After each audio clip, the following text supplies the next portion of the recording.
Depuis plusieurs années, les échouages de dauphins en liaison avec les activités de pêche sont en augmentation dans le golfe de Gascogne. Afin de préserver les cétacés, le gouvernement a mis en place un plan de lutte. Pour nous, ça a toujours existé. Malheureusement, on ne fait pas esprit de leur courir après. C'est eux qui viennent nous voir. Alors, on ne sait pas s'ils se prennent au filage, s'ils se prennent au virage du filet. On ne sait pas s'ils sont déjà morts et puis avec le courant, ils se prennent dans les filets. Tout ça, on ne sait pas. C'est d'où les caméras pour essayer de comprendre avec les observateurs pourquoi on fait des captures accidentelles.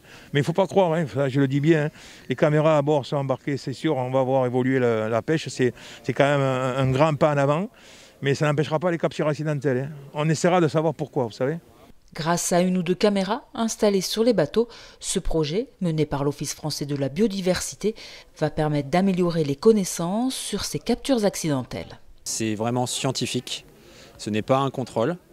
Et c'est en complément d'autres actions qui sont mises en place, et notamment les observations embarquées à bord. Il y a aussi une application qui s'appelle ObsEmpêche qui permet aux professionnels d'être acteurs dans la science participative, et donc d'observer, de déclarer leurs observations et leurs captures accidentelles aussi.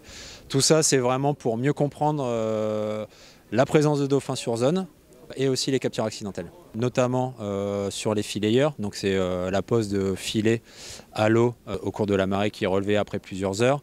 Et l'idée, c'est de mieux quantifier d'une part les captures qu'il pourrait y avoir, et aussi d'essayer de comprendre les circonstances de ces captures. Donc savoir, parce qu'on parle d'un filet, mais il y a plein de filets différents, en fonction de si on va cibler la sole, cibler le bar, cibler le merlu, et donc c'est de mieux comprendre le phénomène.